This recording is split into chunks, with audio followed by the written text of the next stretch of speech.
Hello दोस्तों, यह प्रसंग उस वक्त का है जब पांचों भाई पांचों पांडवों को वनवास हो गया था।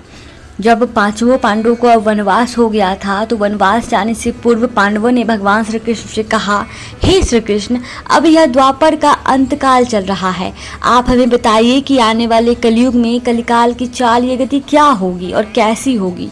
श्री कृष्ण कहते हैं, तुम पांचों भाई वन में जाओ और जो कुछ भी दिखे वह आकर मुझे बताओ, मैं तुम्हें उसका प्रभाव बताऊंगा। पांचों भाई वन में चले गए। वन में उन्होंने जो देखा उसको देखकर वे आश्चर्यचकित रह गए।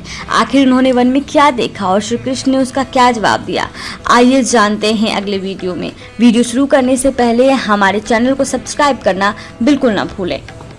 पांचों भाइयों ने अपने देखे गए दृश्य की चर्चा की और शाम को श्री कृष्ण को अपने अनुभव सुनाए। सबसे पहले युधिष्ठिर ने कहा कि मैंने तो पहली बार सूंड वाला हाथी देखा, यह मेरे लिए बहुत ही आश्चर्यजनक था। तब श्री कृष्ण कहते हैं, हे धर्मराज, अब तुम कलिकाल की सुनो। कलयुग में ऐसे लोगों का राज्य होगा जो दोनों ओर से शोषण करेंगे, बोलेंगे कुछ और कहेंगे कुछ और, मन में कुछ और कर्म में कुछ। ऐसे ही लोगों का राज्य होगा, इससे तुम पहले राज्य कर लो। युधिष्ठिर के बाद अर्जुन ने कहा कि मैंने जो देखा वह तो इससे भी कहीं ज्यादा आश्चर्यजनक था। मैंने देखा कि एक पक्षी के पंखों पर वेद की ऋचाएं लिखी हुई हैं और वह पक्षी मुर्दे का मांस खा रहा है। इसी प्रकार श्री कृष्ण कहते हैं, कलयुग में ऐसे लोग रहेंगे जो बड़े ज्ञानी और ध्यानी कहलाएंगे। वे ज्ञान की चर्चा तो करेंगे लेकिन उनके आचरण राक्षसी होंगे। बड़े पंडित और विद्वान कहलाएंगे किंतु वे यही देखते रहेंगे कि कौन सा मनुष्य मरे और हमारे नाम से संपत्ति कर जाए। अर्जुन के सवाल के जवाब के बाद भीम ने अपना अनुभव सुनाया। भीम ने कहा कि मैंने देखा कि गाय अपने बछड़ों को इतना चाटती है कि बछड़ा लहूलुहान हो जाता है। कलयुग का मनुष्य शिशुपाल हो जाएगा। श्री कृष्ण कहते हैं, कलयुग में बालकों के लिए ममता के कारण इतना करेगी माँ कि अपने विकास का अवसर ही नहीं मिलेगा। मोह माया में ही घर बर्बाद हो जाएगा। भीम के बाद सहदेव ने पूछा, हे श्री कृष्ण, मैंने जो देखा उसका क्या मतलब है।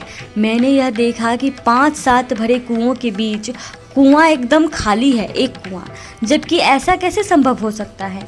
कलयुग में धनाढ्य लोग लड़के लड़की के विवाह में, मकान के उत्सव में, छोटे बड़े उत्सवों में तो लाखों रुपए खर्च कर देंगे। श्री कृष्ण कहते हैं, परंतु पड़ोस में ही यदि कोई भूखा प्यासा होगा तो वह यह नहीं देखेंगे कि उसका पेट भरा है या नहीं।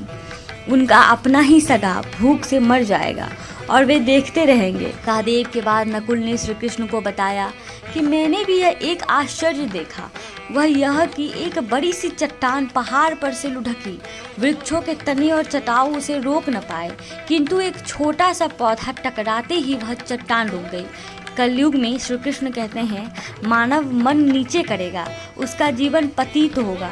यह पतित जीवन धन की शिलाओं से नहीं रुकेगा, ना ही सत्ता के वृक्षों से रुकेगा, किंतु हरि नाम के एक छोटे से पौधे से, हरि कीर्तन के एक छोटे से पौधे से मनुष्य जीवन का पतन होना रुक जाएगा।